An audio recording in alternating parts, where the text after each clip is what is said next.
Esta noche en El Descargo estamos compartiendo la entrevista con el canciller nacional Euclides Acevedo para conocer cuáles son las prioridades de su gestión y también cuál ha sido el papel de la Cancillería durante esta pandemia.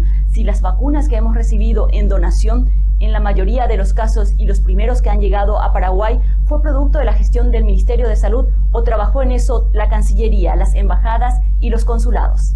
Canciller, ¿cuáles son sus prioridades en lo que queda de su gestión? No le pregunto lo en el 2023. Hablemos hasta diciembre nomás porque el panorama puede cambiar, ¿verdad? A mí me dieron 3 instrucciones: vacuna, reactivación económica y anexo C.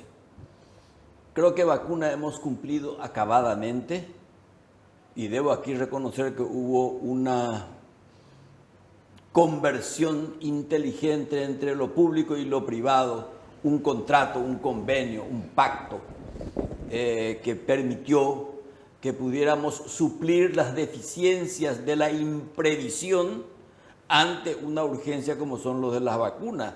O sea, acá en mi despacho ha venido el señor Harrison no solamente a prestar su cooperación gratuita. Es bueno que la gente sepa eso, que la cooperación de Harrison fue gratuita, que después haya hecho otro tipo de convenio, pero en el momento de la urgencia fue un sentido solidario y eso hay que reconocerlo.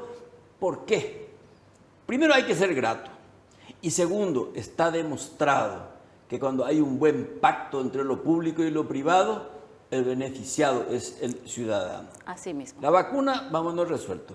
El tema de la reactivación económica. Antes de pasar a la vacuna, ministro, en ese momento tan álgido donde parecía que nuestros destinos estaban determinados porque las vacunas no llegaban, yo me preguntaba, ¿qué hacía toda nuestra cantidad de embajadores, de consulados que estaban en el exterior, en lugares donde había vacuna o tal vez se podía negociar? ¿Qué trabajo hizo la Cancillería? Yo lo veía a usted recibiendo las vacunas, las donaciones, y la gente se habrá quedado con la idea de recibimos todas vacunas, pero esas vacunas que recibíamos de donación, ¿tenían alguna gestión diplomática? ¿Qué se hacía detrás de bambalinas en ese momento? ¿Vos crees que las donaciones eran de oficio? Las donaciones vienen a instancia de parte. Hay gente muy solidaria, pero no todos eran filántropos. Ok, había que golpear puertas. No, nosotros golpeamos fuerte y pateamos. Y yo me gané probablemente el enojo arzobispal de más de un colega mío, porque le decía, de solidaridad, del multilateralismo. No, ahora. ¿Usted cuánto necesita? Yo necesito tanto. ¿Y cuánto necesita? ¿Cuándo? Ayer. O sea, las donaciones son también el fruto de la gestión de nuestros cónsules, de nuestros embajadores, que se movieron abnegadamente y en la discreción y el silencio. Aquí nadie sacó ventaja política electoral de lo que se ha hecho en esa materia. La solidaridad debe ser siempre silenciosa. ¿No hubiese sido importante visibilizar ese trabajo? No creímos conveniente, en primer lugar porque iba a ser obsceno convertir la solidaridad en una especie así de gestión prefabricada. No, la gestión fue necesaria, fue intransferible, pero que se hizo, se hizo. Desde ese aspecto, mi reconocimiento a mis colegas que hicieron una gran labor, y ni qué decir a las personas que estaban vinculadas directamente con el Ministerio de Salud. Por eso, durante casi un año yo no hice política exterior, en términos tradicionales. Me dediqué a ser ayudante de campo del Ministerio de Salud. Hoy conseguí camillero, hoy conseguí enfermero, experto en aviones cargueros. Por poco no sabía yo la fórmula más exacta para que la vacuna sea más eficiente. Canciller, en ese trabajo que usted hizo tras bambalinas y que muchos no conocemos sin lugar a dudas, ¿qué es lo que falló tanto para la reacción rápida del Ministerio de Salud? ¿Qué faltó allí? Me imagino que no es la expertise médica.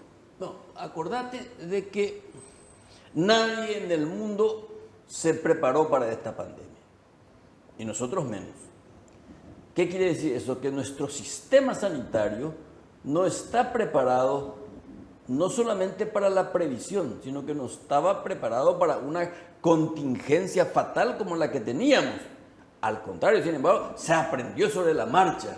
Yo aprendí a valorar la labor de muchos administradores del Ministerio de Salud, la abnegación de las enfermeras, de los médicos. Esto se actuó sobre la marcha. Lo que pasa es que ahí hay una burocracia muy pesada, de tiempos inmemoriales.